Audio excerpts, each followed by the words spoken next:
यावेळेस उभं राहूया आपण सर्वजण आणि आपल्या भक्तिगीताने आपल्या भक्तीला आपण सुरुवात करूया. नमा परम मंगला गौरव तुला परमवत्सला.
प्रार्थना करूया. त्या प्रभू परमेश्वराचे आभार मानूया. इथवर त्याने आपणा प्रत्येकाचं सहाय्य केलं. इथवर त्याने आपल्या प्रत्येकावरती विपुल कृपा केली. होय पवित्र देव बाप्पा, पुन्हा आज या पवित्र वारी तुझे आभार मानित, तुझी स्तुती करीत आम्ही तुझ्या समोर येत आहोत. प्रभू, आम्ही आभार मानित आहोत या सुंदर वेळेकरिता, या संधीकरिता. प्रभूचे परमेश्वर देव बाप्पा, तुझ्या समक्षतेमध्ये येण्याची, तुझ्या भक्ती मंदिरामध्ये येऊन तुझी भक्ती करण्याकरिता तू आम्हास कृपा पुरवलीस, तुझी शक्ती तू आम्हास दिली. आभार मानतो प्रभूचे. होय पवित्र देव बाप्पा, आम्ही आभार मानतो मागील संपूर्ण आठवड्याभराकरिता. प्रभू, तुझ्या सर्व उपकारांसाठी तुझे आभार मानतो. तुझ्या संरक्षणासाठी प्रभू देव बाप्पा आम्ही तुझे आभार मानतो. तुझ्या पुरवठ्यासाठी पवित्र देव बाप्पा आम्ही तुझे आभार मानतो. प्रभूचे होय पवित्र देव बाप्पा, दिलेल्या आरोग्यासाठी आम्ही तुझे आभार मानतो. देव बाप्पा, होय पवित्र देव बाप्पा, आमची प्रार्थना आहे तुझी उपस्थिती या ठिकाणी तू असू दे. तुझी लेकरं तुझ्या भक्तीकरिता परमेश्वर देव बाप्पा या ठिकाणी एकत्र येत असताना तू देखील आमच्यामध्ये उपस्थित राहा. प्रभू देव बाप्पा, आमच्या अपराधांची आम्हास क्षमा कर, आम्हास तू धू शुद्ध कर. पवित्र देव बाप्पा, तुझ्या उपस्थितीमध्ये असणारे आशीर्वाद अनुभवण्याकरिता तू आज आमचं सहाय्य कर. प्रभू, आम्हा प्रत्येकावरती तू विपुल दया कर प्रभू, आणि आज तुझं आणि तुझं गौरव तू करून घे. पवित्र देव बाप्पा, आजची सर्व भक्ती आम्ही तुझ्या हातांमध्ये सोपवित आहोत. जी तुझी लेकरं मार्गात आहेत प्रभू, त्यांचं सहाय्य कर. जी तुझी लेकरं आज दुखणाईत, आजारी आहेत, बिछाण्यावर आहेत, दवाखान्यात आहेत, अशांवरही तू दया कर. उत्तम आरोग्य तू दे प्रभू. पवित्र देव बाप्पा, आज तुझ्या भक्ती मंदिरामध्ये तुझ्या उपस्थितीमध्ये असणारे सर्व आशीर्वाद, पवित्र देव बाप्पा तुझं आरोग्य आणि परमेश्वर देव बाप्पा मनुष्याकरिता असणारा तो सर्व प्रकारचा आनंद आणि तुझी शांती देऊन देव बाप्पा तुझं गौरव तू करून घे.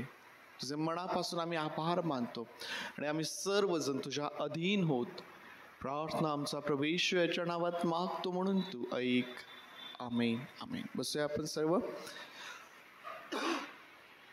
आपल्या सर्वांना येईल ईश्वराची दया किती थांग तिचा लागेना.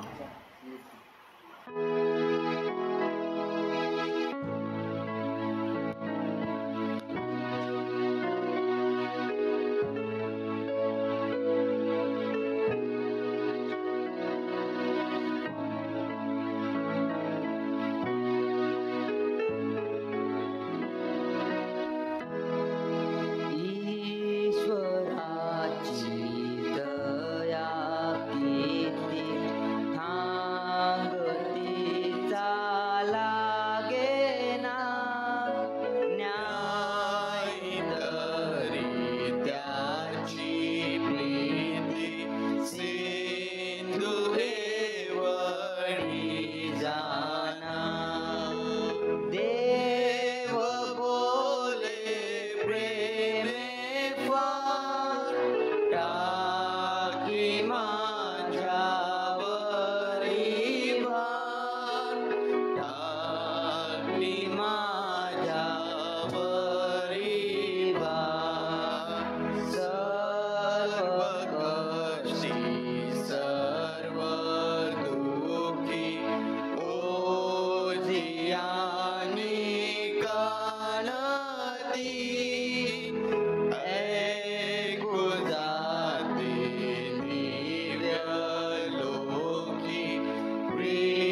की माझ्या वरी भार टाकी माझ्या वरी भार.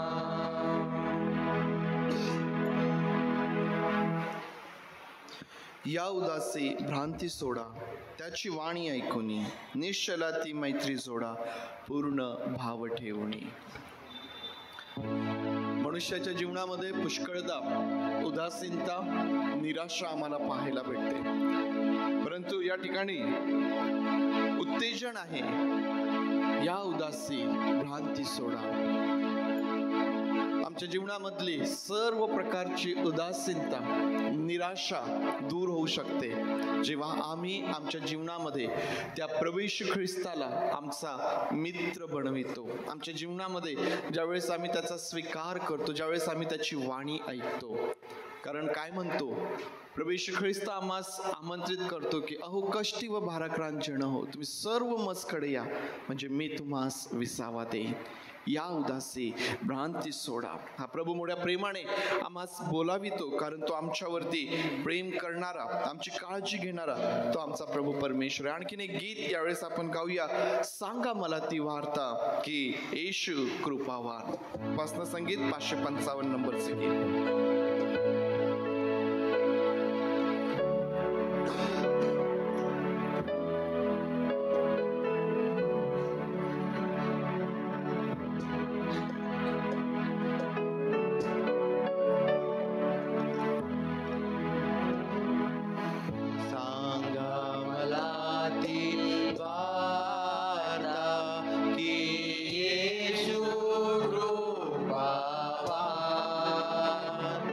Yeah.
त्यावेळेस पवित्र शास्त्रामधून एक स्तोत्र आपण वाचूया आणि आज प्रिया आपल्याकरिता एक स्तोत्र वाचेल.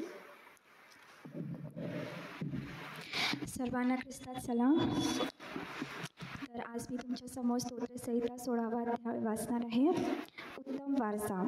दाविदाचे मिक्तताम नावाचे स्तोत्र.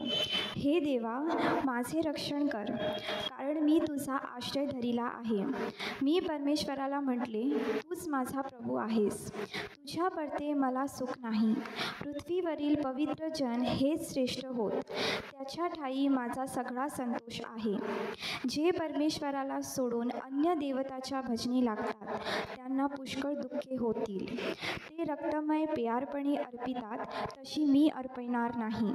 मी त्याच्या दैवतांची नावे उच्चारणारही नाही. परमेश्वर माझ्या वतनाचा व प्यालाचा वाटा आहे. माझा वाटा सांभाळणारा तूच आहेस. माझ्यासाठी मापनसूत्रे रमणीय स्थानी पडली आहेत. माझे वतन माझ्या मनाजोगे आहे. परमेश्वराने मला बोध केला आहे, त्याचा मी धन्यवाद करीतो. माझे अंतर्यमे मला रात्री शिक्षण देते. मी आपल्या पुढे परमेश्वराला नित्य ठेविले आहे. तो माझ्या उजवीकडे आहे, म्हणून मी ढळणार नाही. म्हणून माझे हृदय आनंदित झाले आहे. माझा आत्मा उल्हासतो, माझा देहही सुरक्षित राहतो. कारण तू माझा जीव अधोलोकात राहू देणार नाहीस. तू आपल्या भक्तास कुजण्याचा अनुभव येऊ देणार नाहीस. जीवनाचा मार्ग तू मला दाखवशील. तुझ्या सान्निध्यात पूर्णानंद आहे. तुझ्या उजव्या हातात सौख्य सदोदित आहे.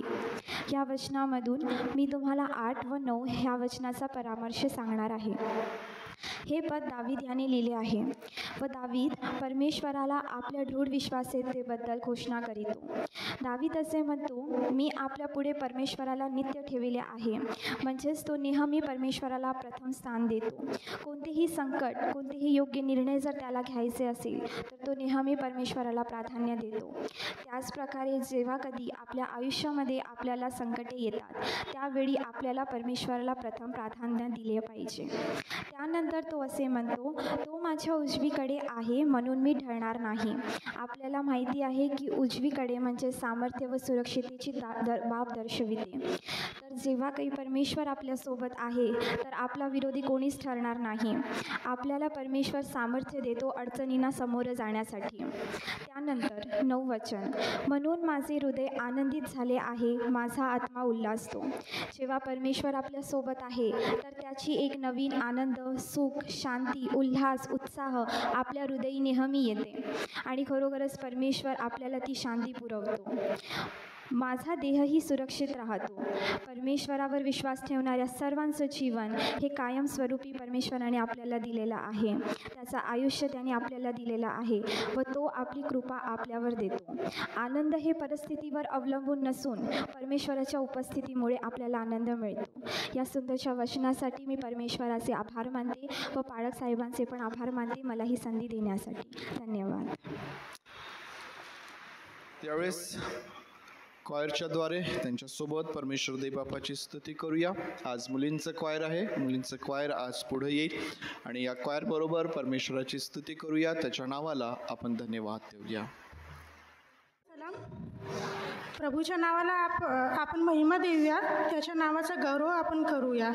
आपण काही स्तुतिगीतांद्वारे त्या परमेश्वराला स्तुतीचा यज्ञ सादर करूया.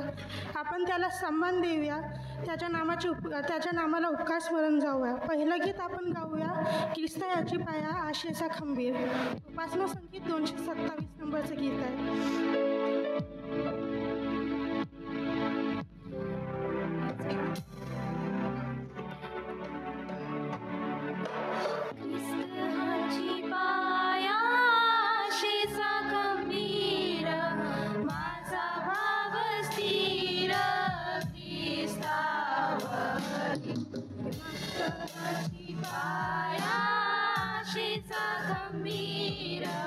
माझा भाव स्थिर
स्थिर माझा भाव स्थिर ख्रिस्तावरी माझा भाव स्थिर ख्रिस्तावरी सदजन त्याचे मला टेका देई सदजन त्याचे मला टेका देई तेरे धैर्य येई आशा लागे तेरे धैर्य येई आशा लागे विश्वाची माया आशेचा गंभीर माझा भाव स्थिर ख्रिस्तावरी माझा भाव स्थिर ख्रिस्तावरी ख्रिस्त पुन्हा येई न्याय ठरवाया ख्रिस्त पुन्हा येई न्याय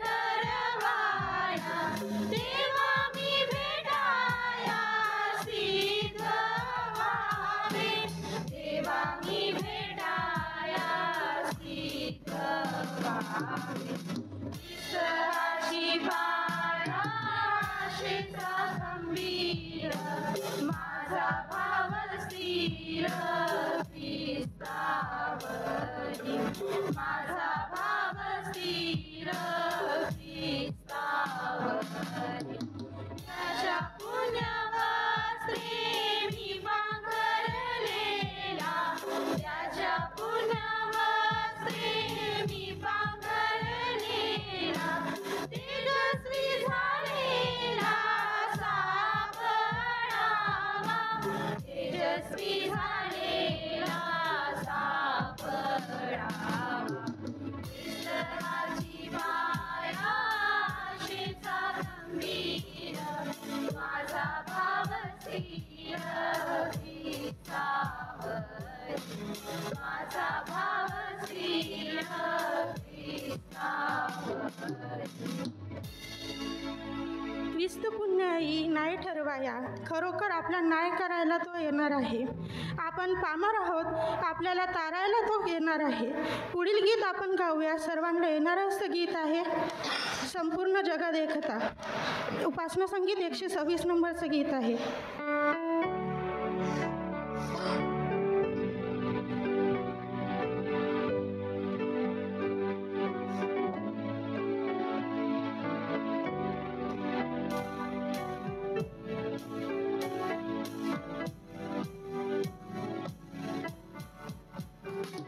संपूर्ण जगात एकता ख्रिस्ताला धरी मी दयाची वाटा सांगता लजान मानी मी संपूर्ण जगात एकता ख्रिस्ताला धरी मी दयाची वाटा सांगता लजान मानी मी ख्रिस्तराये मला पावरा तारिले दिव्य तेज मम मणी घातले दृष्टी विश्वासे हृदयी पावलो आनंदी सुखी मी झालो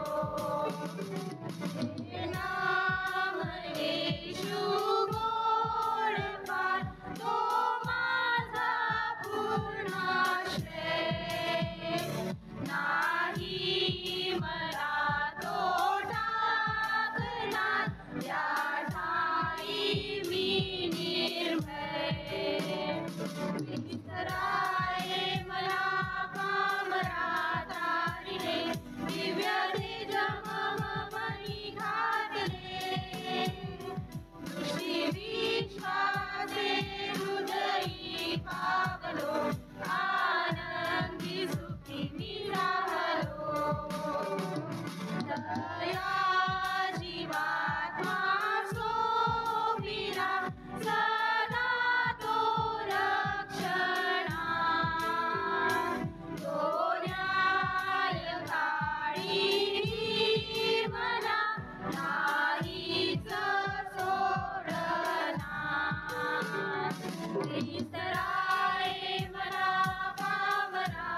अतिशय सुंदर असं गीत आहे.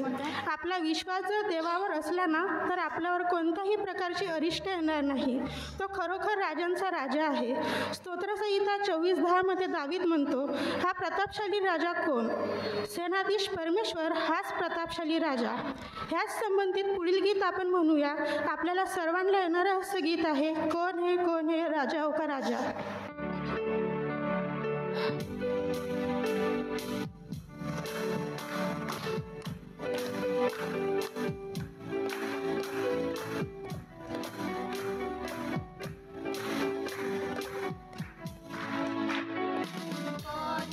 कौन है राजाओं का राजा, कौन है दुनिया का बादशाह, कौन है राजाओं का राजा, कौन है दुनिया का बादशाह. यीशु है उसका नाम, यीशु है उसका नाम. तो करो जय जयकार, तो करो जय जयकार, तो करो जय जयकार, तो करो जय जयकार. पानी पे चलता है, भीड़ को खिलाता है.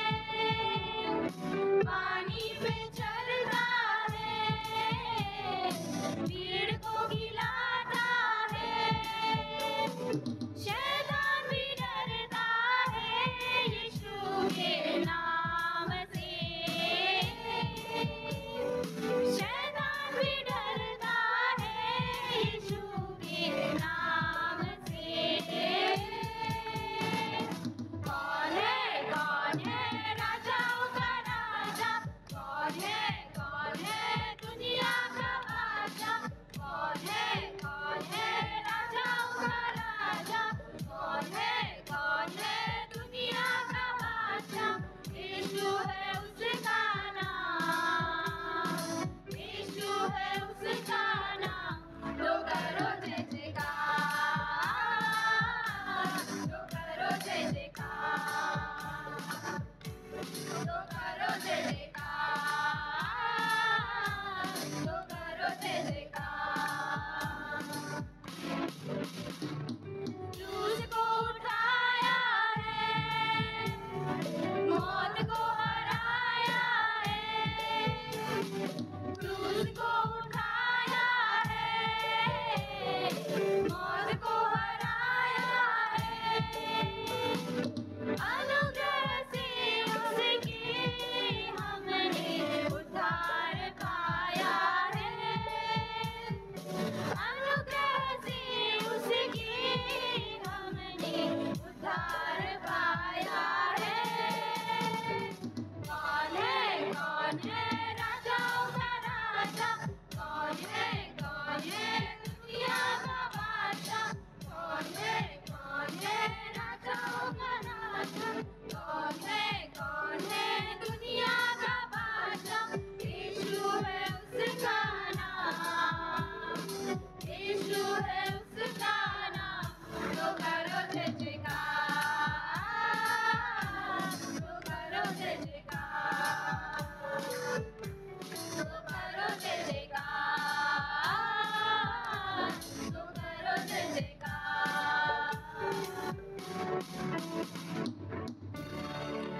त्याच्या अनुग्रहाने आपण उद्धार पावला आहोत. सैतानासोबत जीवनात कितीही कठीण परिस्थिती जरी असली ना आपण त्याला फेस करू शकतो, कारण आपला महान प्रभू आपल्यासोबत आहे. पुढील गीत आपण सर्व गायूया, त्याच्या स्तुती वर्णूया. सर्वांना येणारं गीत आहे रक्तम जयम रक्तम जयम.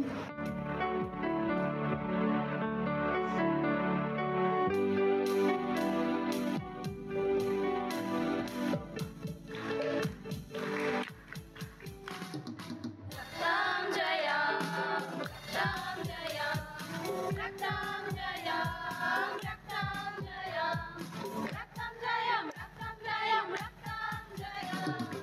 यीशु मेरा सर्वस्व है, यीशु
आपण सर्वजण उभे राहूया व सर्वजण मिळून गाऊया आएंगा लेने मुझको मसीह.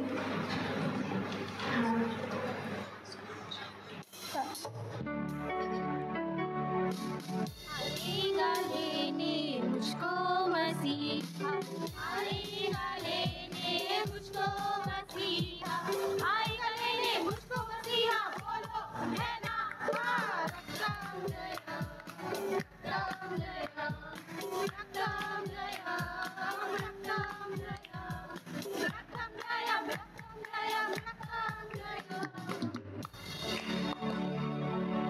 आएंगा लेने मुझको मसीहा, तो आपल्याला घ्यायला येणार आहे. रोम 5:9 मध्ये म्हटले आहे, आपण त्याच्या रक्ताने नीतिमान ठरलो आहोत, तर देवाच्या क्रोधापासून तारले जाणार आहोत. त्याने खरोखर आपल्या जगावर एवढी प्रीती केली की त्याने आपला एकुलता एक पुत्र दिला, ह्यासाठी की आपलं तारण व्हावं. त्या क्रूसावर चढविला गेला. आपण सर्वजण उभे राहून हे गीत डोळे बंद करून गीत गाऊया, त्याला स्मरण जाऊया. उस क्रूस की क्या बात है.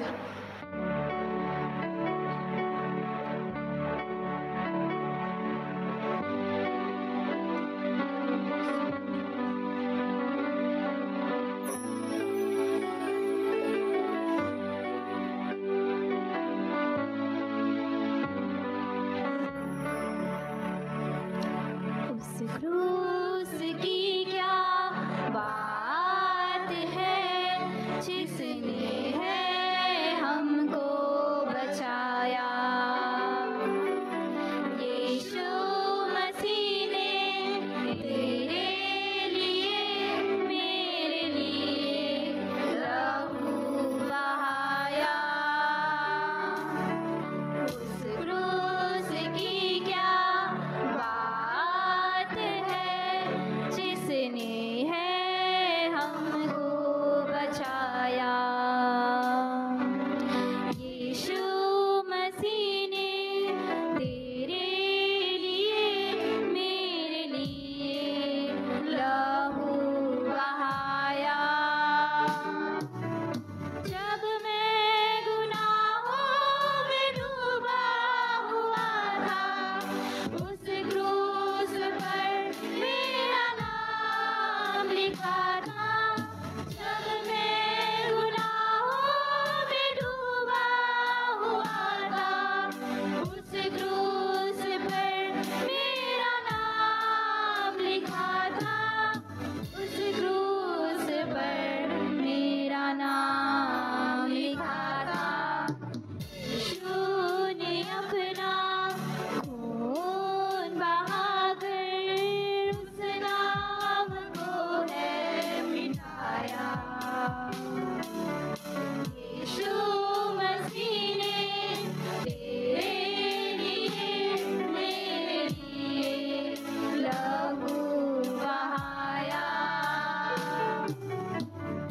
क्रूस की क्या बात है, जिसने है हमको बचाया. यीशु मसीह ने तेरे लिए मेरे लिए लहू बहाया. जब वो चढ़ाया था उस क्रूस पर, मसीह ने कहा हे पिता माफ कर. जब वो चढ़ाया था उस क्रूस पर, मसीह ने कहा हे पिता माफ कर. मसीह ने कहा हे पिता माफ कर. माफ कर दे उन लोगों को जिसने मुझे ठुकराया.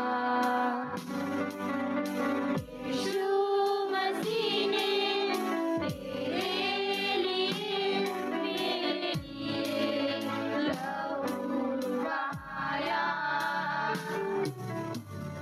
क्रूस की क्या बात है, जिसने है हमको बचाया. यीशु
दे बाप्पा, तुझ्या नावाचा गौरव करते दे बाप्पा.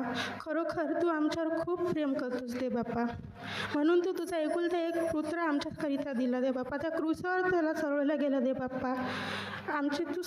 आम्हावर तू खूप प्रेम केलं दे बाप्पा, म्हणून तुझे आभार मानते दे बाप्पा.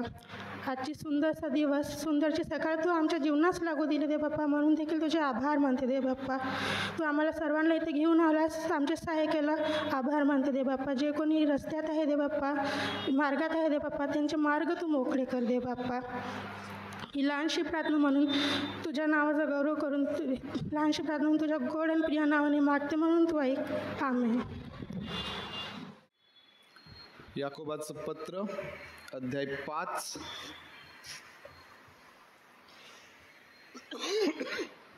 आणि वचन 1 पासून तर 12 पर्यंत आपण आज मननासाठी घेऊया. याकोबाचं पत्र 5वा अध्याय वचन 1 ते 12. अहो धनवानांनो, जे क्लेश तुम्हाला होणार आहेत त्याविषयी रडून आकांत करा. तुमचे धन नासले आहे व तुमच्या वस्त्रांना कसर लागली आहे. तुमचे सोने व तुमचे रुपे यांवर जंग चढला आहे. त्यांचा तो जंग तुमच्या विरुद्ध साक्ष होईल आणि तो अग्नीप्रमाणे तुमचा देह खाईल. शेवटल्या दिवसासाठी तुम्ही धन साठवले आहे. पहा, ज्या कामकऱ्यांनी तुमची शेते कापली त्यांची तुम्ही अडकवून ठेवलेली मजुरी ओरडत आहे आणि कापणी करणाऱ्यांचा आक्रोश सेनाधीश प्रभूच्या कानी गेला आहे. तुम्ही पृथ्वीवर चैनबाजी व विलास केला. वधाच्या दिवशी तुम्ही आपल्या मनाची तृप्ती केली. नीतिमानाला तुम्ही दोषी ठरवले, त्याचा घात केला, तो तुम्हाला विरोध करत नाही. अहो बंधूंनो, प्रभूच्या आगमनापर्यंत धीर धरा. पहा, शेतकरी भूमीच्या मौल्यवान पिकाची वाट पाहत असता त्यास पहिला व शेवटला पाऊस मिळेपर्यंत त्याविषयी तो धीर धरतो. तुम्हीही धीर धरा, आपली अंतःकरणे स्थिर करा, कारण प्रभूच्या आगमनाची वेळ आली आहे. बंधूंनो, तुम्ही दोषी ठरू नये म्हणून एकमेकांविरुद्ध कुरकुर करू नका. पहा, न्यायाधीश दाराजवळ उभा आहे. बंधूंनो, जे संदेष्टे प्रभूच्या नावाने बोलले त्यांचे दुःख सहन व त्यांचा धीर याविषयीचा कित्ता घ्या. पहा, ज्यांनी सहन केले त्यांना आपण धन्य म्हणतो. तुम्ही इयोबाच्या धीराविषयी ऐकले आहे आणि त्याच्याविषयीचा प्रभूचा जो हेतू होता तो तुम्ही पाहिला आहे. यावरून प्रभू फार कनवाळू व दयाळू आहे हे तुम्हाला दिसून आले. माझ्या बंधूंनो, मुख्यतः शपथ वाहू नका. स्वर्गाची, पृथ्वीची किंवा दुसरी कशाचीही शपथ वाहू नका. तुम्ही दोषी ठरू नये म्हणून तुम्हाला होय म्हणावायचे तर होय म्हणा, नाही म्हणावायचे तर नाही म्हणा. परमेश्वर देवबाप ही वचने आपल्यासाठी आशीर्वादाची करोत. प्रार्थना करूया. पवित्र आणि प्रेमळ परमेश्वर देवबापा, पुन्हा एकदा आम्ही आमचं लक्ष तुझ्याकडे लावतो. तुझ्या वचनांवरती आम्ही मनन करत असताना प्रभू तू आमचं सहाय्य कर. तुझ्या वचनांचं सामर्थ्य आम्हावरती ओत. आमची सुधारणूक कर. आणि परमेश्वर देवबापा, आमची प्रार्थना आहे प्रभूचे, पवित्र देवबापा, तुझ्या वचनांच्याद्वारे तुझं गौरव आम्हा प्रत्येकाच्या जीवनाकडून करून घे. आम्ही सर्वजण स्वतःला तुझ्या अधीन करीत आहोत. प्रार्थना प्रभू येशूच्या नावात मागतो म्हणून तू ऐक. आमेन. याकोबाचं पत्र, ज्यावरती या महिन्यामध्ये आपण अभ्यास करत आहोत, फार मोठं असं ते पत्र नाही. 5 अध्याय त्यामध्ये आहेत. परंतु ही 5 अध्याय आपण वाचत असताना, त्यांचा अभ्यास करत असताना आपल्या लक्षात येतं की ते फार सहज आणि सोपं देखील नाही. दैनंदिन जीवनाकरिता भरपूर अशा प्रकारचं मार्गदर्शन, बऱ्याचशा काही सिद्धांतिक गोष्टी या याकोबाच्या पत्रामध्ये आम्हाला पाहायला मिळतात. आणि आतापर्यंत या याकोबाच्या पत्रावरती आपण अभ्यास करत असताना देवाजवळ ज्ञान व धीर मागा, यावरती आपण मनन केलं. ख्रिस्तावरील आपला जो विश्वास आहे त्या विश्वासाचं परीक्षण आपण केलेलं आहे.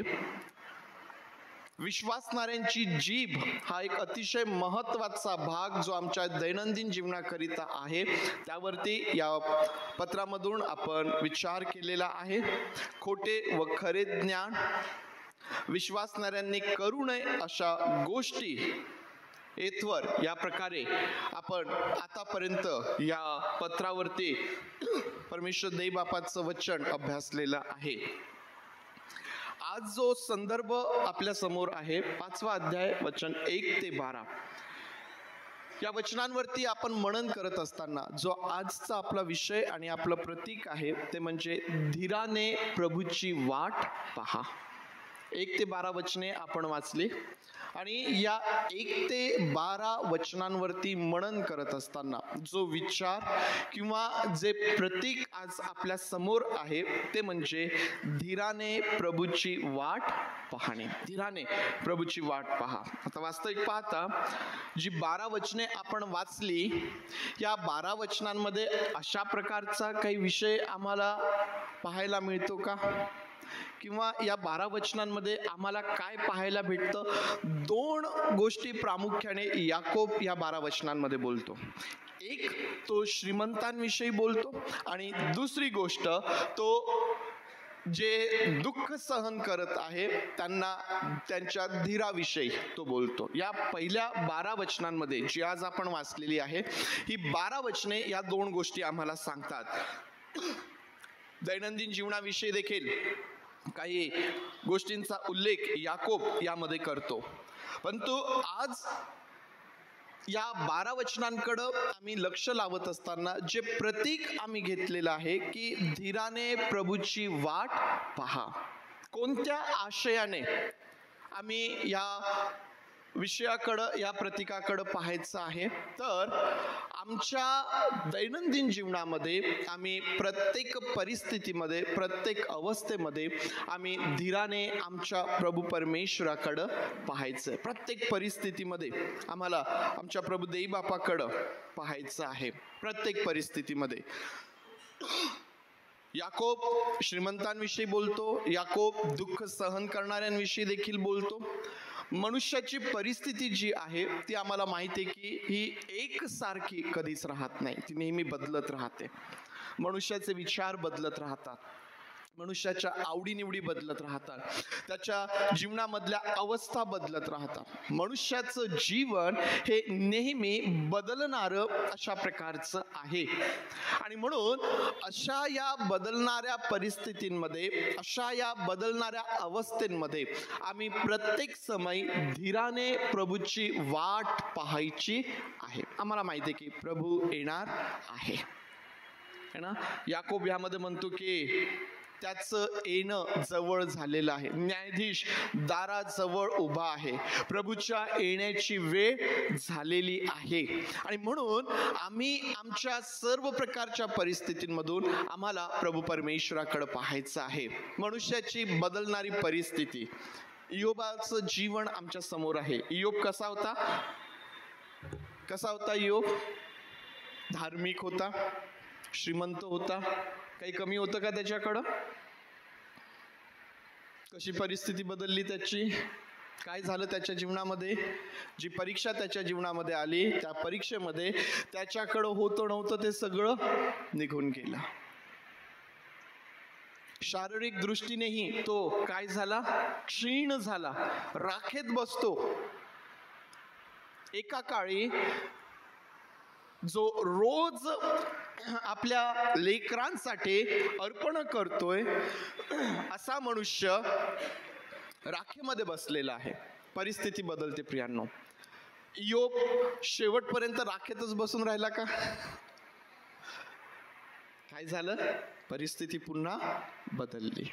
पुन्हा परमेश्वर देवबापाने त्याला उंच केलं. पुन्हा परमेश्वर देवबापाने त्याला सर्व काही दुप्पट प्रमाणामध्ये, दुपटीने प्रभू परमेश्वराने त्याला दिलेलं आहे. आणि म्हणून प्रियांनो, देवाचे लोक या नात्याने आम्ही आमच्या दैनंदिन जीवनामध्ये आमच्या परिस्थितीकडे पाहणारे असू नयेत, तर आम्ही परमेश्वराकडे पाहणारे असावेत. आम्ही धीराने परमेश्वराची वाट पाहणारे असावेत.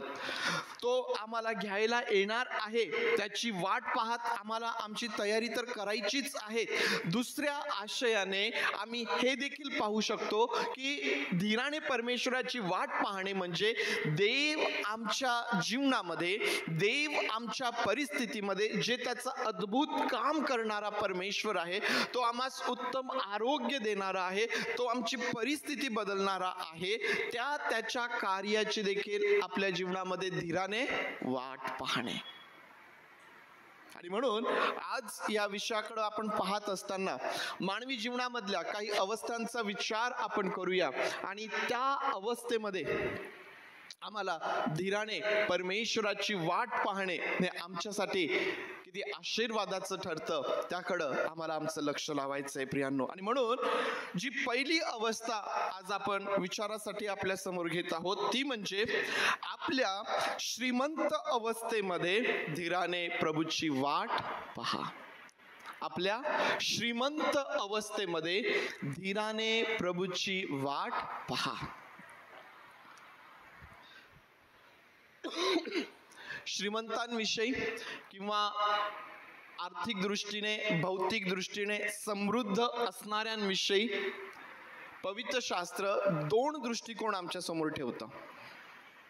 पहिला दृष्टिकोन श्रीमंतांच्या बद्दल पवित्र शास्त्रातून जो आम्हाला शिकायला मिळतो तो म्हणजे धनवंतांचं स्वर्गाच्या राज्यात जाणं फार सहज आणि सोपं आहे. बरोबर आहे? श्रीमंतांचं स्वर्गाच्या राज्यात जाणं हे फार कठीण आहे. उंटाला कशातून जाणं सोपं होईल?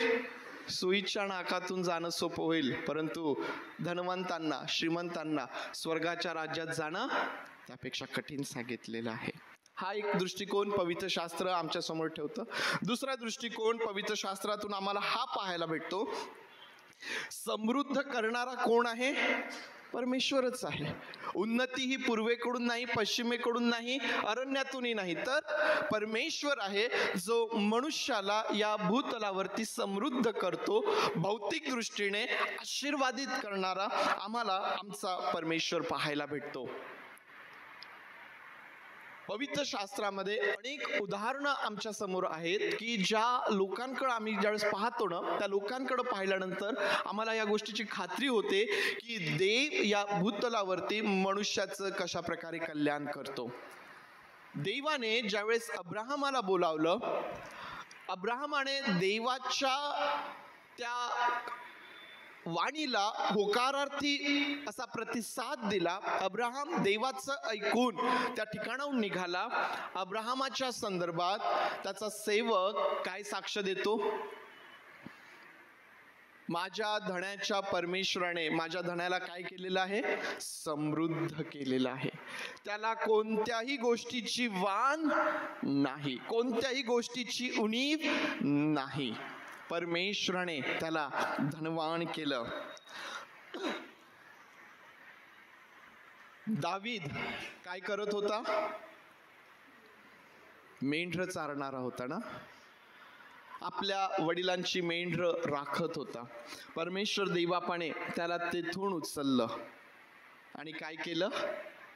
राजा बनवलं, समृद्ध केलं, श्रीमंत केलं. आता वास्तविक पाहता आपल्या वडिलांची मेंढर तो राखत होता, म्हणजे याचा अर्थ तो फार गरीब होता असं नाही, परंतु आम्ही पाहतो की दाविदाकडं जे आहे त्याही पेक्षा त्याला अधिक देणारा कोण आहे? परमेश्वर देव आहे. परमेश्वराने दाविदाला या भूतलावरती समृद्ध केलं, आपल्या लोकांचा राजा केलं, त्याला अधिकारी केलं, त्याला आशीर्वादित केलं.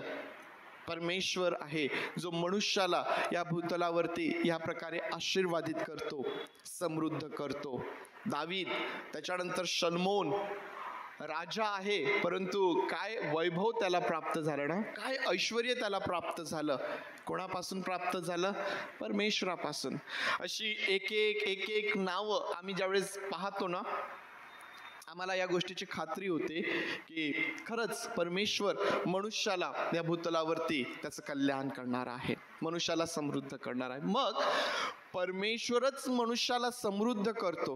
मग परमेश्वर मनुष्याला यासाठी समृद्ध करतो, यासाठी धनवान करतो, यासाठी श्रीमंत करतो की त्याला स्वर्गाच्या राज्यात जाणं कठीण व्हावं, यासाठी करतो का? मग का बरं? किंवा कोणत्या श्रीमंतांबद्दल, कोणत्या धनवानांबद्दल परमेश्वराचं वचन हे सांगतं की त्यांचं देवाच्या राज्यात प्रवेश करणं हे कठीण आहे? असे कोण धनवान आहेत, असे कोण श्रीमंत आहेत की ज्यांचं देवाच्या राज्यात प्रवेश करणं हे कठीण आहे?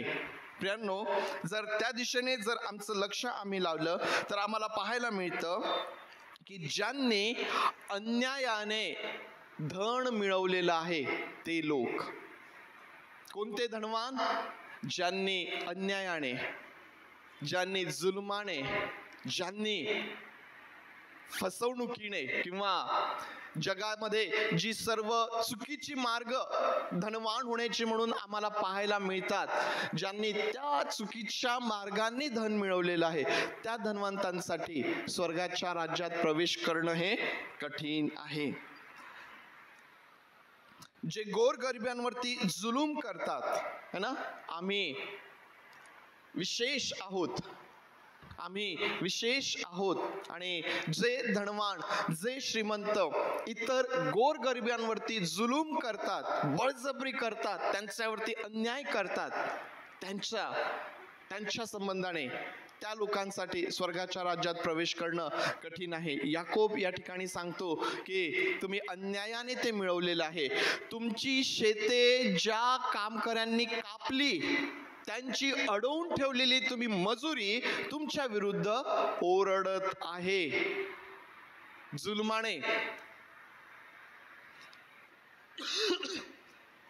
ज्या धनवंतांनी, ज्या श्रीमंतांनी नीतिमानांचा, धार्मिकांचा छळ केलेला आहे, त्या धनवंतांसाठी, त्या श्रीमंतांसाठी स्वर्गाच्या राज्यात प्रवेश करणे कठीण आहे. कोणते धनवान आहेत की ज्यांना स्वर्गाच्या राज्यात प्रवेश करणं कठीण आहे? ज्यांची भिस्त आपल्या संपत्तीवरती आहे, ज्यांची भिस्त आपल्या भौतिक समृद्धीवरती आहे, असे लोक. प्रियांनो, असे लोक जे आहेत ना, असे धनवान, असे श्रीमंत जे आहेत ना, त्यांचं स्वर्गाच्या राज्यात प्रवेश करणं कठीण आहे. परंतु प्रियांनो, ज्यावेळेस मनुष्य आपल्या परिस्थितीचं अवलोकन करतो, ज्यावेळेस मनुष्य आपल्या अवस्थेचं अवलोकन करतो आणि तो परमेश्वराकडे पाहतो, तो परमेश्वरावरती भिस्त टाकतो, तो मनुष्य आशीर्वादित होतो, तो मनुष्य आशीर्वादित होतो प्रियांनो. आणि म्हणून हे काही विचार आहेत की ज्यामध्ये कोणते धनवान आहेत, कोणते श्रीमंत आहेत की ज्यांना स्वर्गाच्या राज्यात प्रवेश करणं फार कठीण आहे. अशक्य म्हटलेलं आहे का? अशक्य म्हटलेलं आहे का? अशक्य नाही म्हटलेलं, कठीण म्हटलेलं आहे. कारण जे मनुष्याला अशक्य आहे ते देवाला शक्य आहे. कठीण म्हटलेलं आहे, अशक्य म्हटलेलं नाही.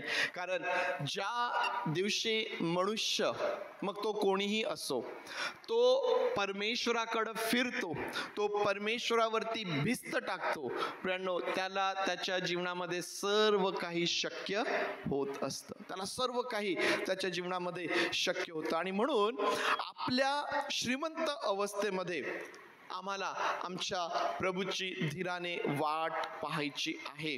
म्हणजेच नेमकं आम्हाला काय करायचं आहे?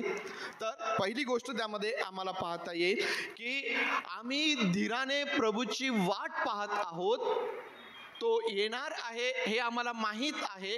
आणि ज्यावेळेस आम्ही धीराने त्याची वाट पाहत आहोत ना, आम्ही काय करतो? आम्ही आमच्या श्रीमंतीचा, आम्ही आमच्या समृद्धीचा उपयोग परमेश्वराकरिता करतो, परमेश्वराच्या राज्याकरिता करतो, त्याच्या राज्याच्या वाढीकरिता करतो. प्रियांनो, श्रीमंतांनो, आपल्या श्रीमंत अवस्थेमध्ये प्रभूची वाट पहा, धीराने प्रभूची वाट पहा, त्याच्या राज्याकरिता, त्याच्या राज्याच्या वाढीकरिता. आपल्या समृद्धीचा आणि आपल्या धनाचा उपयोग आपल्याला करता येईल. आणि मी मग सांगितल्याप्रमाणे आपल्या श्रीमंतीवरती नव्हे तर आपल्या प्रभूवरती आपलं मन आपल्याला लावायचं आहे. आणि ज्यावेळेस आम्ही या प्रकारे आमच्या श्रीमंत अवस्थेमध्ये आमच्या प्रभूवरती मन लावतो, देव या भूतलावरती जे काही आमच्याकडं आहे ना त्याचा उपयोग त्याच्या गौरवाकरिता तो करून घेतो. त्याच्या गौरवाकरिता परमेश्वराचं वचन असं सांगतं की आपलं धन जे आहे पृथ्वीवरती आपल्याकरिता धन साठवू नका, तर कुठं साठवा? स्वर्गाच्या राज्यात. कारण जिथं तुमचं धन आहे तिथं तुमचं मनही लागेल. आम्ही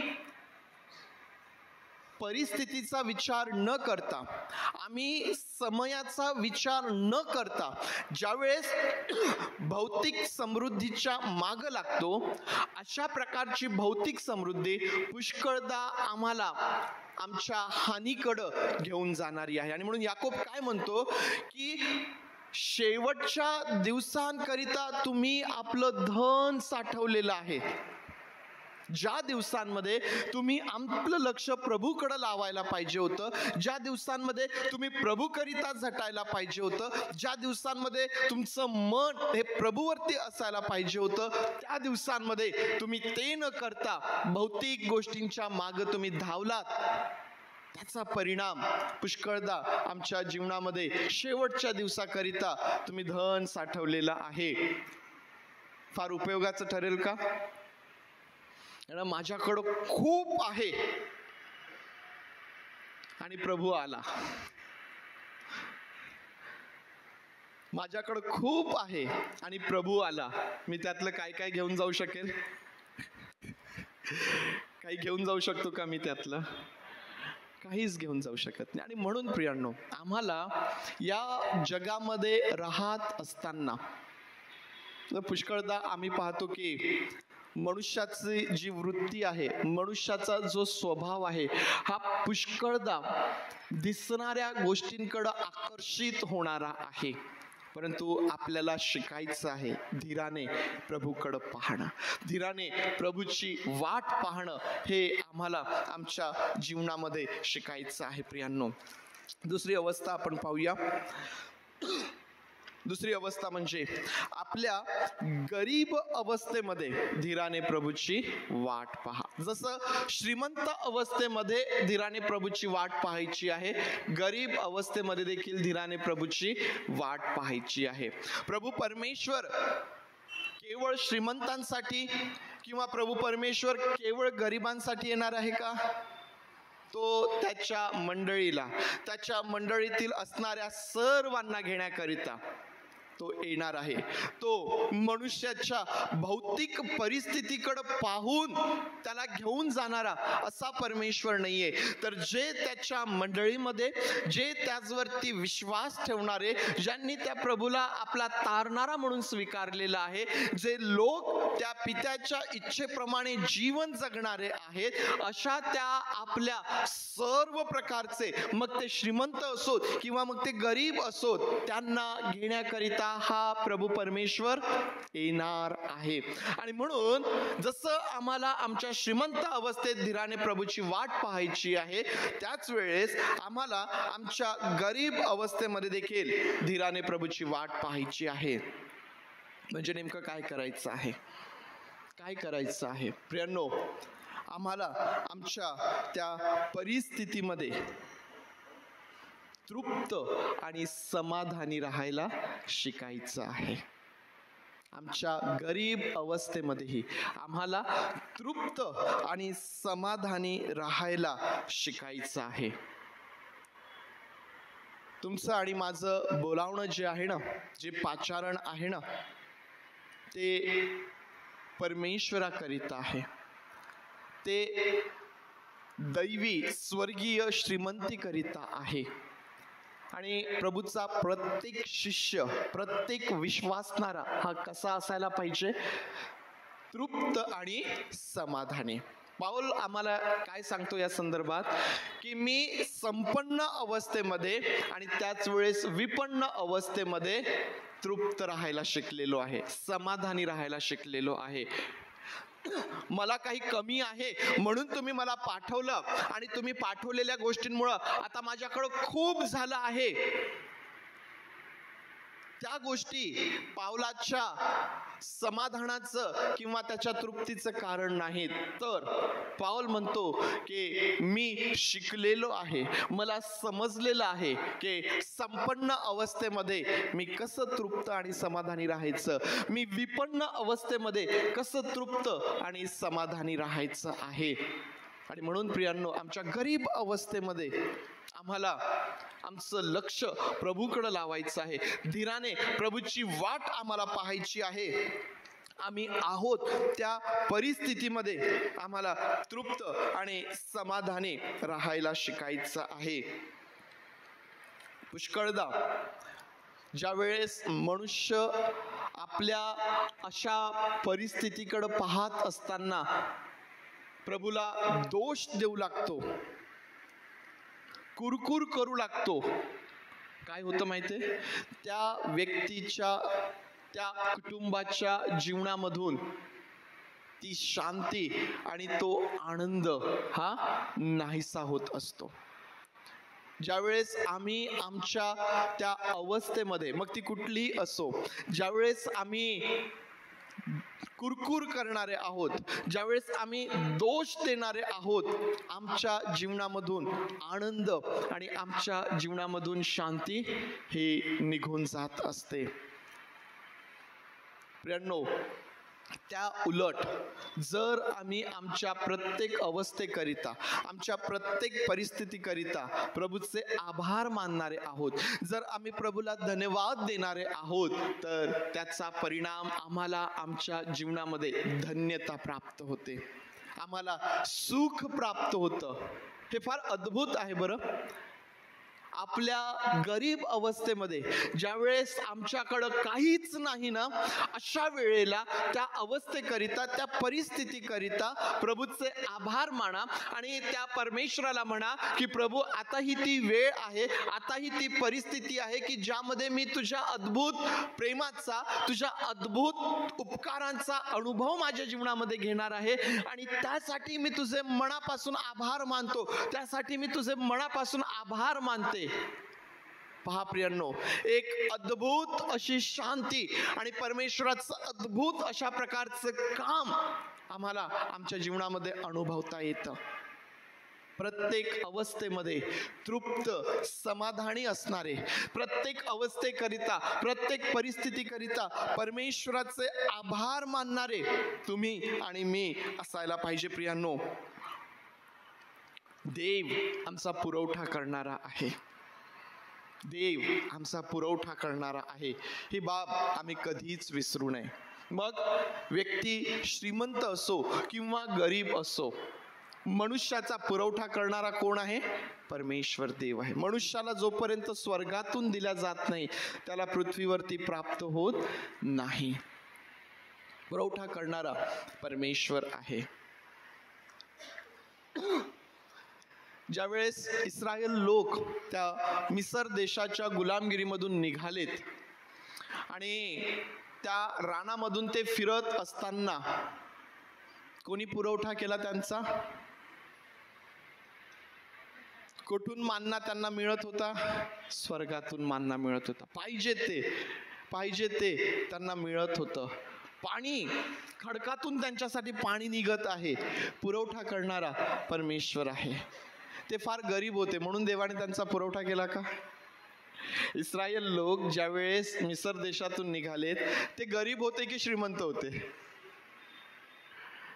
काय उत्तर द्याल या प्रश्नाचं? त्यांच्याकडे जर काही असतं तर मग कशाला स्वर्गातून मान्ना पाहिजे होता? ते त्यांच्याकडे होतं तर घेऊ शकत होते ना. गरीब होते की श्रीमंत होते?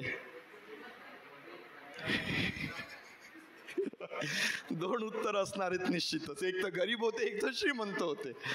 परंतु प्रियांनो, आम्हाला फार स्पष्टपणे वाचायला मिळतं की ज्या वेळेस ते मिसर देशाच्या गुलामगिरीतून निघालेत ना, सोने चांदी घेऊन निघालेत. असं म्हटलेलं आहे की या प्रकारे त्यांनी मिस्राला लुटलं. लूटलं त्यांनी मिसर देशाला. मिसर देश कसा होता? समृद्ध देश होता ना. संपूर्ण जगाचं पुढारी पण त्या दिवसांमध्ये करणारा अशा प्रकारचा, जगामधल्या सगळ्यात श्रीमंत देशाला लुटून हे लोक बाहेर निघालेले होते. सहज साधे सोपे लोक नव्हते, परंतु तरीही पुरवठा कोणी केला? परमेश्वराने केला. पुरवठा करणारा परमेश्वर आहे. आणि म्हणून तुम्ही श्रीमंत अवस्थेत असा, तुम्ही गरीब अवस्थेत असा, ही गोष्ट नेहमी लक्षात ठेवा की आमचा पुरवठा करणारा आमचा प्रभू परमेश्वर देव आहे. आणि हा प्रभू परमेश्वर देव आपल्या लोकांना अद्भुत रीतीने पुरविणारा, त्यांचा पुरवठा करणारा असा तो परमेश्वर आहे. आपल्या गरीब अवस्थेमध्ये नेहमी ही गोष्ट लक्षात ठेवा की खरी श्रीमंती जी आहे ना, ही बाह्यकारी किंवा भौतिक श्रीमंती ही खरी श्रीमंती नसून जी आंतरिक आहे ना, ती जी स्वर्गीय आहे ना, ती श्रीमंती ही फार महत्वाची आहे. स्वर्गाच्या राज्यामध्ये आम्ही श्रीमंत असावं. स्वर्गाच्या राज्यामध्ये आम्ही श्रीमंत असावं. या जगातली भौतिक श्रीमंती ही काही काळापुरती असते. ती येते, ती जाते, ती येते, ती जाते. ती काही परमनंट अशा प्रकारची नाही. मनुष्याची परिस्थिती बदलत राहते. आणि म्हणून मनुष्याने देवाच्या दृष्टीने, स्वर्गाच्या दृष्टीने खऱ्या अर्थाने श्रीमंत असायला पाहिजे. प्रियांनो, आपल्या श्रीमंत अवस्थेत धीराने देवाची वाट पहा. आपल्या गरीब अवस्थेत धीराने प्रभूची वाट पहा. कारण प्रभू परमेश्वर देव तुमच्या जीवनामध्ये काम करत आहे. तुमच्याकरिता अद्भुत गोष्टी करणारा तो परमेश्वर आहे ना. योबाच्या संदर्भात सांगितलं, त्याच्या श्रीमंत अवस्थेतही तो देवावरती भिस्त टाकणारा होता. त्याच्या विपन्न अवस्थेतही, जेव्हा त्याच्याकडे काही नव्हतं ना, तेव्हाही तो परमेश्वरावरती भिस्त टाकणारा होता. परमेश्वराकडून सुखच घ्यावं काय, दुःख घेऊ नये काय. सुखच घ्यावं काय, दुःख घेऊ नये काय.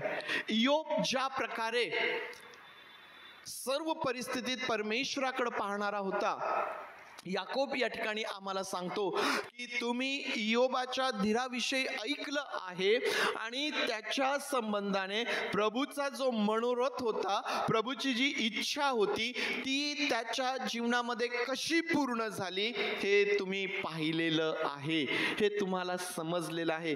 याकोब या ठिकाणी त्याचा उल्लेख करतो. आणि म्हणून तुम्ही श्रीमंत असा, तुम्ही गरीब असा, तुम्ही कुठल्याही अवस्थेमध्ये असा, देवाची इच्छा, देवाची योजना आमच्या जीवनामधून पूर्ण व्हावी याकरिता नेहमी प्रयत्नशील असा. परमेश्वर देव आम्हाला आमच्या दोन्ही प्रकारच्या अवस्थेमध्ये आशीर्वादित करणारा, आमची काळजी घेणारा, आमचा पुरवठा करणारा तो आमचा प्रभू परमेश्वर आहे. तिसरी अवस्था प्रियांनो, तिसरी अवस्था, आपल्या क्लेशमय अवस्थेमध्ये धीराने प्रभूची वाट पहा. आपल्या क्लेशमय परिस्थितीमध्ये धीराने प्रभूची वाट पहा. क्लेश, दुःख, वेगवेगळ्या प्रकारच्या परीक्षा, वेगवेगळ्या प्रकारच्या अडचणी ह्या सर्वांच्या जीवनामध्ये येतात. मग ते श्रीमंत असो, ते गरीब असो. क्लेशमय परिस्थितीचा अनुभव, दुःखाचा अनुभव, आजारांचा अनुभव, वेगवेगळ्या प्रकारच्या त्रासांचा अनुभव हा मनुष्याला नेहमी त्याच्या जीवनामध्ये येत असतो. अशा क्लेशमय परिस्थितीतही आम्हाला धीराने प्रभूची वाट पाहायची आहे. आम्हाला धीराने आमचं लक्ष प्रभूकडं लावण्याची गरज आहे. आज आम्ही क्लेशमय परिस्थितीत आहोत, आम्ही दुःख सहन करत आहोत, आम्ही आजारांमधून जात आहोत, आम्ही त्रासामधून जात आहोत. धीराने प्रभूची वाट आम्हाला पाहायची आहे. याकोब आम्हाला धीर धरण्याविषयी सांगतो ना. तो म्हणतो की प्रभूचं येणं जवळ झालेलं आहे, तो जवळ आहे. दोन अर्थाने आम्हाला पाहता येईल, दोन अर्थाने. एक अर्थ तो आम्हाला घेण्याकरिता जवळ आहे, आणि दुसरा अर्थ तो आमची परिस्थिती बदलण्यासाठी आमच्या जवळ आहे. प्रभूचे येणे जवळ झालेले आहे, तो आमच्या जवळ आहे. धीराने आम्हाला आमच्या प्रभूची वाट पाहायची आहे. आमची भिस्त अशा परिस्थितीमध्ये केवळ परमेश्वरावरती असायला पाहिजे. क्लेशमय परिस्थिती बदलण्याचं सामर्थ्य कोणामध्ये आहे? परमेश्वरामध्ये आहे. आमचे आजार बरे करण्याचं सामर्थ्य कोणामध्ये आहे? परमेश्वरामध्ये आहे. आम्ही शारीरिक दृष्टीने क्षीण झालेलो आहोत काय? आम्ही आध्यात्मिक दृष्टीने कमजोर झालेला आहोत काय? आम्हाला सबळ करणारा परमेश्वर आहे. आमच्या सर्व प्रकारच्या परिस्थितींमध्ये, आमच्या सर्व प्रकारच्या अवस्थेमध्ये आम्हाला या जगामध्ये भक्कम करणारा आमचा प्रभू परमेश्वर आहे प्रियांनो. आणि म्हणून आम्हाला आमच्या क्लेशमय परिस्थितीमध्ये धीराने प्रभूची वाट पाहायची आहे. ज्यावेळेस इयोबाची पत्नी इयोबाकडे पाहते ना, पाहवत नाही तिला. एवढे भयंकर क्लेश इयोब सहन करत होता, एवढे भयंकर क्लेश. त्याची स्वतःची पत्नी त्याला म्हणते की प्रभूचं नाव घेणं सोडून द्या आणि मरून जा. पाहवत नव्हते इयोबाचे क्लेश, परंतु त्याही क्लेशमय परिस्थितीमध्ये इयोब जो आहे ना, हा परमेश्वराकडे पाहतोय. तो परमेश्वरावरती आपली भिस्त टाकून आहे. त्याही अवस्थेमध्ये इयोब बोलण्याने परमेश्वराचा दोषी ठरला नाही. त्याही अवस्थेमध्ये, एवढ्या क्लेशमय परिस्थितीतही प्रियांनो, परिणाम आम्हाला माहीत आहे की देवाने त्याची क्लेशमय परिस्थिती बदलून त्याला या भूतलावरती त्याचं कल्याण केलेलं आहे. मग जो परमेश्वर त्या इयोबाच्या जीवनात काम करतो, जो परमेश्वर त्या अब्राहमाच्या जीवनात काम करतो, असे अनेक नावं आमच्या समोर येतात. तो परमेश्वर आमच्या जीवनात काम नाही करणार का? आमच्या श्रीमंत अवस्थेत तो आमचा उपयोग त्याच्यासाठी करणार नाही काय? आमच्या गरीब अवस्थेत तो आमचा उपयोग त्याच्यासाठी करणार नाही काय? आमच्या क्लेशमय अवस्थेमध्ये तो त्याचं अद्भुत काम करून त्याचं गौरव आमच्या जीवनातून करून घेणार नाही काय? होय प्रियांनो, ह्या सर्व गोष्टी करण्यासाठी आपला परमेश्वर देव हा विश्वासू परमेश्वर आहे. आणि म्हणून आम्हाला प्रत्येक अवस्थेमध्ये आपली जी भिस्त आहे ना, ती प्रभूवरती आम्हाला टाकायची आहे. दैनंदिन जीवनामध्ये रोज आणि रोज धीराने प्रभूची वाट पहा. कुरकुर करू नका, एकमेकांना दोष लावू नका, कारण या सर्व बाबी आमचं लक्ष त्या प्रभूकडून काढून इतर बाबींकडं आकर्षित करणारं ठरतं. आणि म्हणून आम्हाला काय करायचंय? रोज रोज आम्हाला आमचं लक्ष त्या प्रभूकडं लावायचंय. जसं रोज परमेश्वराची कृपा आम्हाकरिता कशी आहे? नवीन आहे. रोज सकाळी उठल्यानंतर नवीन दया, नवीन कृपा, नव्याने आमच्यावरती देवाचं प्रेम, रोज सकाळी उठल्यानंतर एक नवीन संधी आम्हाला आमच्या जीवनात प्राप्त झालेली आहे. मग त्याच प्रकारे आम्ही रोज आणि रोज नव्याने आमची जी दृष्टी आहे ती परमेश्वराकडं लावायला शिकायचंय. रोज आणि रोज धीराने आमच्या सर्व प्रकारच्या परिस्थितीमध्ये आम्हाला परमेश्वराची वाट पाहायची आहे. परमेश्वर त्याचं गौरव आम्हा प्रत्येकाच्या जीवनातून करून घेणार आहे. देवबाप या वचनांच्या द्वारे तुम्हाला आशीर्वादित करूया. आपले डोळे आपण बंद करूया आणि आज जे परमेश्वराचं वचन आमच्या करिता आहे प्रियांनो, या वचनांच्या प्रकाशामध्ये आपण आज स्वतःला पाहूया.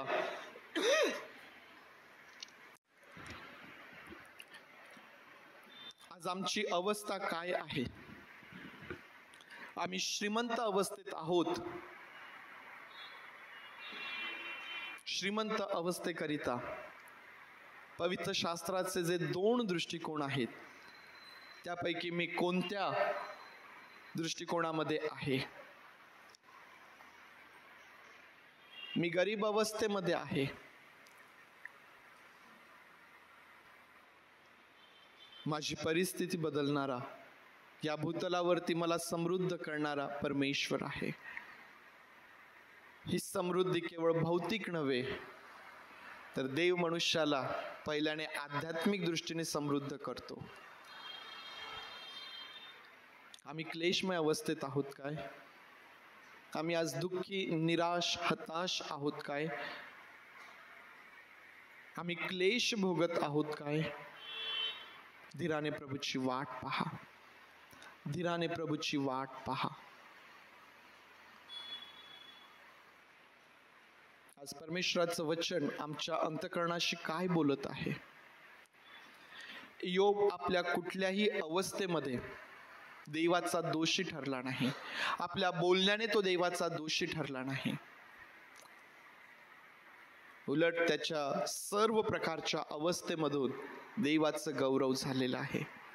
आज आम्ही स्वतःला त्यासाठी प्रभूच्या हातांमध्ये देऊ शकतो. आम्ही स्वतःचं समर्पण त्याकरिता प्रभूच्या हातांमध्ये करू शकतो. आम्ही ज्या अवस्थेत आहोत ती अवस्था देवाच्या गौरवाकरिता उपयोगात आणणारे आम्ही असावेत. प्रभू देव बापा, आम्हा प्रत्येकाचं सहाय्य कर. प्रभू, आम्हा प्रत्येकाचं सहाय्य कर. पवित्र देव बापा, खरी श्रीमंती आम्हा प्रत्येकाला तू दे. प्रभू, या मंडळीतील प्रत्येक व्यक्ती, प्रत्येक पुरुष आणि प्रत्येक स्त्री देव बापा केवळ जगाच्या दृष्टीने नव्हे तर तुझ्या दृष्टीने, आध्यात्मिक दृष्टीने त्या खऱ्या समृद्धीने तृप्त अशी असावी. प्रभू, तृप्त अशी असावी. त्या स्वर्गीय संपत्तीने पवित्र देव बापा तू प्रत्येकाला विपुल, ओतप्रोत असा आशीर्वाद द्यावा. प्रभू, म्हणून आम्ही तुला विनंती करतो. प्रभू, प्रभू देव बापा, आज आमची प्रार्थना आहे, जर आमच्यापैकी कोणी दुःख भोगत आहे, क्लेश सहन करत आहे, प्रभू आज त्यांची परिस्थिती तू बदल. पवित्र देव बापा, त्यांच्या जीवनामध्ये तुझं नवीन काम तू कर. आणि देव बापा, तुझी शांती, तुझा आनंद तू दे. प्रभू, आम्ही आहोत त्या अवस्थेमध्ये आज तुझं काम तू आम्हा प्रत्येकाच्या जीवनात तू कर आणि त्यातून तुझं गौरव तू करून घे. तुझे मनापासून आभार मानतो, तुझी स्तुती करतो. प्रार्थना आमचा प्रभू येशू याच्या नावात मागतो, म्हणून तू ऐक. आमेन, आमेन. यावेळेस आपण सर्वजण उभं राहूया. प्रभूने शिकवलेली प्रार्थना करूया. सुवंददेव परात्पर हे गीत गाऊया आणि आशीर्वाद घेऊया. हे आमच्या स्वर्गातील बापा, तुझे नाम पवित्र मानले जाव.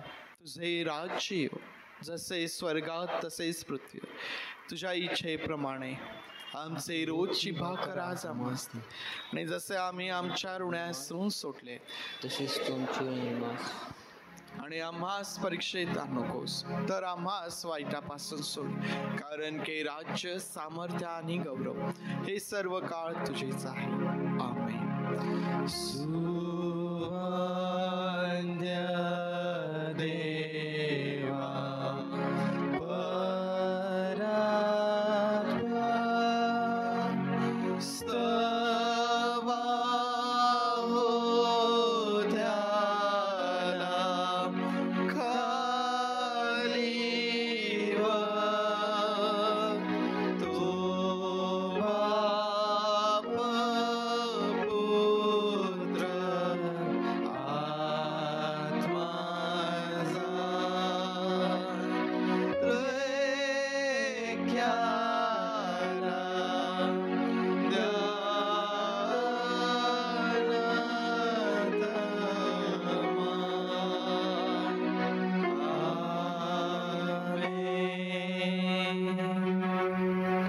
आता प्रभू येशू ख्रिस्ताची कृपा, देव बापाची प्रीती आणि पवित्र आत्म्याची सुसंगती मग सर्वांबरोबर प्रभू येशू ख्रिस्त येईपर्यंत सदुदित असो. आमेन.